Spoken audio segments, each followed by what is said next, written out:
I don't want to be involved with it, but I do respect the fact that it's going to do big numbers. It's just not boxing. And I don't think we should promote it as boxing. Leaked footage from Gervonta Davis's training camp shows him exchanging powerful punches with heavyweight-sized sparring partners as he prepares for his upcoming fight with Jake Paul. Stop closing up, gotta let it go. Keep turning, step around. Keep turning.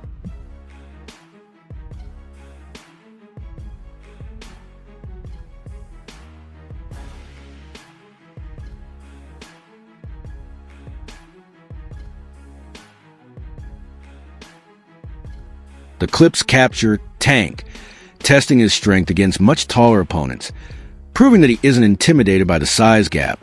His team reportedly arranged these intense sessions to build his toughness and silence those who doubt his ability to handle bigger fighters. Wake up.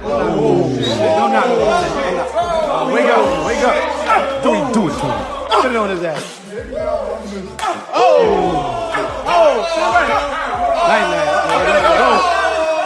Gervonta Davis has been sparring with much larger fighters throughout his training camp, going up against heavyweights and big punchers to sharpen his timing and power.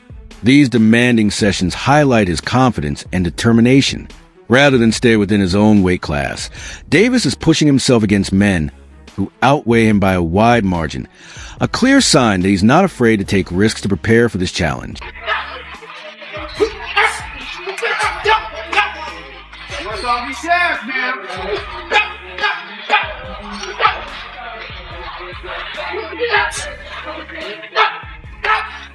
Jake Paul has built a career around choosing fights that attract attention and spark controversy. His opponents aren't chosen by chance. Every matchup is carefully selected to give him some kind of edge while still leaving room for uncertainty. Whether it's a difference in weight, experience, or fighting style, Jake always ensures the setup favors him, but still keeps fans intrigued. That balance between control and danger is what makes his fight so captivating. Audiences know he's strategic, yet they can't ignore the real risks that come with each fight. Every bout becomes a story of advantage mixed with unpredictability, a gamble that keeps viewers guessing about who will truly take control once the bell rings. Look at one corner, you're like, that guy can't be beat. And you look at the other corner, you're like, that guy can't be beat. And they're about to fight. It just feels like Jake Paul is always picking fights where he has a massive advantage.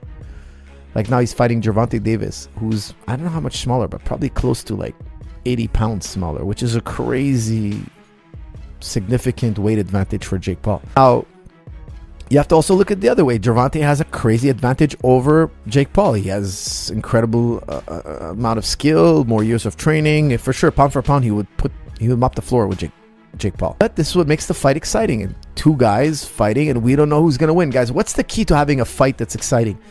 Is when you look at one corner, you're like, that guy can't be beat. And you look at the other corner, you're like, that guy can't be beat. And they're about to fight. Somebody's about to say go, and these guys got to go at it. So that's what makes a fight exciting. So this is kind of that. Because if they were the same weight, none of us would tune in. We'd be like, this is just a punching bag for Gervonta.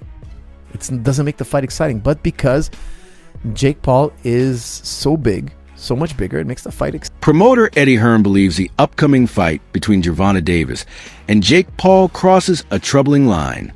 He argues that boxing's true identity is built on competition, not on theatrical events staged for publicity. To Hearn, this fight feels more like a show disguised as a sporting contest. The size difference between the two men makes it clear that the matchup isn't balanced. Jake is naturally bigger, while Gervonta comes from lighter divisions that rely on speed and precision.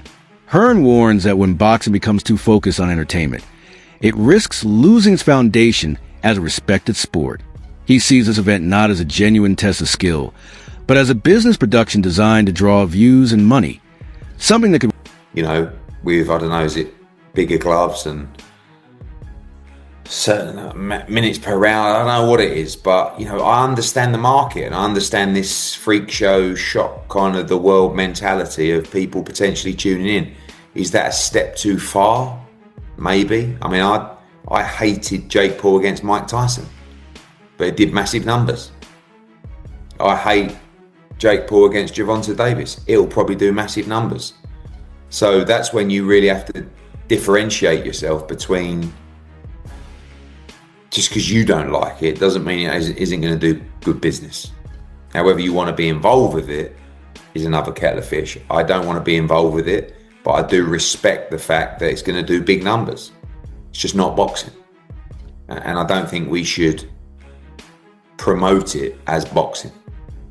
In the meantime, then, Eddie, where does that leave you with Anthony Joshua? Are you exploring other options for the end of this year, or are you still looking at that fight for the beginning? Yeah, no, we're not interested in the Jake Paul fight right now. After that, I mean, we're not going to wait around till November. Is it November or December, whenever it is, and see how he gets on. I mean, if he gets chinned by Gervonta Davis, we can't exactly make the Anthony Joshua fight. Former champion Paulie Malignaggi takes a more realistic approach to the fight. He reminds fans that this shouldn't be viewed as a traditional boxing match. It's a show. He points out that there are no official rankings, no major consequences, and no serious long-term effects on either fighter's career. To him, this event is more like a modern exhibition, entertainment for the masses rather than a true professional contest. Malignaggi says people should simply enjoy it for what it is, a spectacle, not a serious competition. His comments reflect the frustration of purists who feel the sport is drifting further towards showmanship and away from integrity. But at the same time, his honesty acknowledges reality, that boxing has evolved into a business where personality and promotion often outweigh belts and titles. Don't think when I watch it, I don't. I just think he's fighting opponents that, are not with it anymore or are too small for him and whatnot. But in this situation, it is an exhibition. So you've got to keep in mind that this could be set up. This could be like WWE. This one could be set up. I don't know. I'm not saying it is, but this is not a sanctioned fight, champ. This is an exhibition. And an exhibition means you cannot bet on it. You cannot bet on the result. If you remember, this is why they changed the Mike Tyson fight from an exhibition to a real fight, because they realized, an exhibition, you could stage it and they couldn't take bets on it.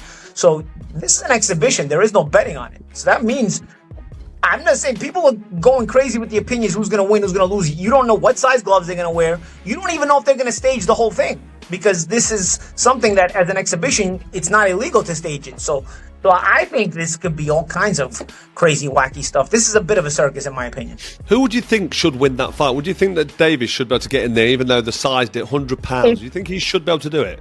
If they don't stage it and don't kind of set up a sort of a mild sparring session, I'd say Davis has a chance. Depends on the size of the gloves. Because here's the thing, Jake is probably 100 pounds bigger than the guy. That's a lot of weight, Carl. You've been in a boxing ring, that still counts. And if you make the gloves small, Gervonta could technically hurt Jake even if he hits him. But the problem is, if the gloves are small, Jake could also hurt Gervonta, because Gervonta's so small. Gervonta's so much smaller than him. So do you make the gloves big, and then really who's got an advantage? I don't know. Technically Gervonta's a lot better boxer, but he's so much smaller. I've stood next to Jake. Jake's a big guy. It's like I said, it's a bit of a circus freak show, and that's why I don't put it out of the question that this exhibition could be a bit staged.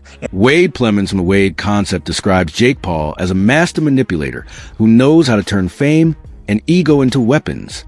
Jake doesn't just fight physically. He plays mind games, pulling opponents into his world of hype and pressure. He knows how to build anticipation, provoke reactions, and turn challenges into viral moments. Wade explains that Jake lured Gervonta Davis into this fight using wealth, attention, and the promise of huge financial rewards. In other words, Jake made it impossible for Tank to say no. His confidence and marketing instincts transform every fight into a global event. He understands that victory doesn't just come from winning inside the ring. It also comes from controlling the conversation before and after the fight.